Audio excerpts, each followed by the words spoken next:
Bismillahirrahmanirrahim. Saudaraku seiman, kita coba akan lengkapkan bahasan ini dengan kisah-kisah bagaimana orang salafus saleh dulu yang pernah berbuat dosa lalu mereka bertaubat, ya.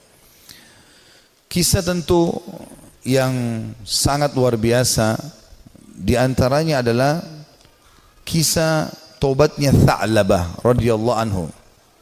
Sahabat Nabi yang mulia ini adalah anak muda yang masih muda dan keimanan sudah tertanam dalam hatinya. Zaman dulu orang tidak punya kamar mandi dalam rumah, maka orang kalau mau pergi ke WC ataupun mau mandi, maka biasanya orang pergi ke padang pasir. Satu waktu Tha'labah radhiyallahu anhu ini keluar, kemudian dia ke padang pasir, lewat, bukan sengaja, lewat. Rupanya dia melewati sebuah tempat mandi tapi untuk seorang wanita Ansar, wanita dari Madinah, ya. Dan wanita ini terkenal, ya, sangat punya kecantikan dan kulitnya putih bersih. Dan ini bukan terlihat, telanjang bulat semuanya, tidak. Tetapi Tha'labah radhiyallahu anhu lewat. Zaman dulu tempat mandinya laki-laki sama perempuan untuk membedakannya, kalau laki-laki itu dibuat pelapa kurmanya sampai ke daerah kepala sehingga bagian kepala terlihat dan orang tahu di dalam itu adalah orang. Ini di padang pasir, dibuat kayak WC umum gitu, ya, tapi masing-masing punya. Kalau perempuan tertutup semuanya, tetapi karena terbuat dindingnya dari pelapa kurma, ya, mirip dengan pelapa-pelapa kelapa kita sekarang, ya, ada serat-serat, ada lubang celah di antaranya, maka dia sempat lihat sepintas perempuan tersebut dan itu mengganggu hati dia. Begitu melihat langsung terganggu hatinya, padahal dia tidak niat untuk sengaja mengintip orang mandi. Maka dia merasa tulang-tulangnya gemetar, kesemutan, otot-ototnya merasa kesakitan dan lemas. Lalu kemudian dia segera naik ke atas sebuah bukit yang sangat tinggi di Madinah. 40 hari dia nggak pernah turun. 40 hari di atas gunung tersebut bertaubat kepada Allah Subhanahu Wa Taala. Sholat di sana, dia makan minum di sana, pokoknya tidak mau pulang ke rumahnya.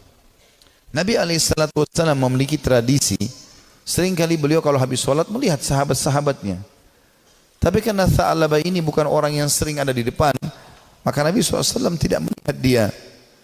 Jibril AS datang setelah 40 hari dari masa perbuatan Tha'labah ini radhiyallahu anhu, mengatakan, "Hai Muhammad, Allah memerintahkan kau untuk memanggil Tha'labah yang sedang berada di atas gunung karena dia merasa bersalah dengan dosanya." Maka Nabi SAW mengutus beberapa sahabat mencari Tha'labah, ditemuilah, lalu dibawa. Begitu masuk ke dalam masjid, dia keringat dingin, wajahnya memerah, kehitam-hitaman, ketakutan sekali. Kata Nabi SAW, "Ada apa dengan engkau, hai Tha'labah?" Dia mengatakan, "Ya Rasulullah, saya telah melakukan maksiat yang besar sekali." Kata Nabi SAW, rahmatnya Allah lebih luas, ya. Kemudian waktu itu diiqamahkan solat, maka solat Nabi SAW bersama para sahabat Tha'labah pun ada.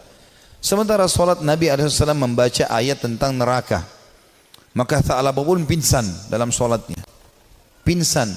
Setelah itu habis solat para sahabat menyampaikan, Nabi SAW datang membangunkan. Setelah bangun, kata Nabi SAW, "Ada apa dengan kau, hai Tha'labah?" "Ya Rasulullah, saya melakukan dosa yang sangat besar bagi saya. Selama 40 hari saya merasa terus dihantui dengan ketakutan atau diselimuti dengan ketakutan ini. Merasa luar biasa, ya. Masalah saya melihat wanita tidak sengaja yang lagi mandi." Maka dia pun berkata, Nabi SAW mengatakan, "Rahmat Allah luas, mohon ampunlah." Dia mengatakan, "Ya Rasulullah, tapi hati saya masih betul-betul terganggu dengan ini." Ya.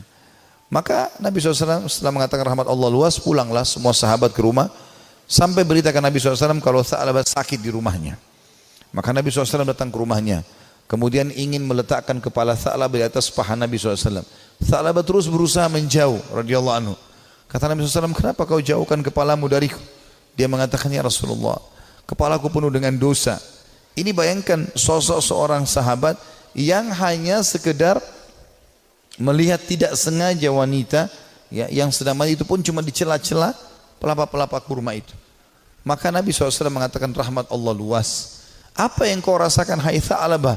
Kata Nabi SAW.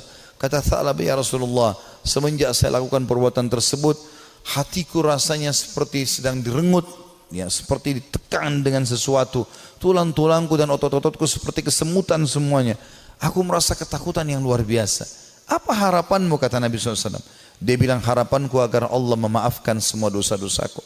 Ya, bukan cuma itu saja, aku memaafkan, mohon supaya Allah maafkan semua kesalahanku. Maka Nabi SAW mendapat wahyu dari Jibril AS. Jibril mengatakan, sampaikan kepada Tha'labah, hai Muhammad, kalau Allah sudah memaafkan bukan cuma itu, tapi semua dosanya. Maka Nabi SAW mengatakan, hai Tha'labah, terimalah berita gembira, karena sungguhnya Tuhanmu Allah telah memaafkanmu, dan ini Jibril datang menyampaikan wahyu itu. Maka Tha'labah pun bergembira, senyum, kemudian dia bertakbir lalu meninggal dunia. Maka pada saat dia wafat, teman-teman sekalian radhiyallahu anhu, sahabat Nabi yang mulia, saking takutnya dengan Allah sampai mati, meninggal, ajalnya datang. Waktu itu Nabi SAW mengatakan, urus jenazahnya segera, kita kuburkan, dimandikan segala macam, disolati. Habis sholat, lagi mau diantar ke kuburan, Nabi SAW jalan sambil jingkrak-jingkrak, ya, sedikit beliau jinjitkan kakinya. Kata para sahabat, ya Rasulullah, kenapa anda lakukan itu? Kata Nabi SAW, saya merasa malu dengan para malaikat, dan saya tidak bisa menghitung jumlah mereka yang sedang datang melayat jenazahnya Tha'labah radhiyallahu anhu. Sahabat Nabi yang mulia memberikan pelajaran kepada kita bagaimana mereka bertaubat kepada Allah Subhanahu wa ta'ala.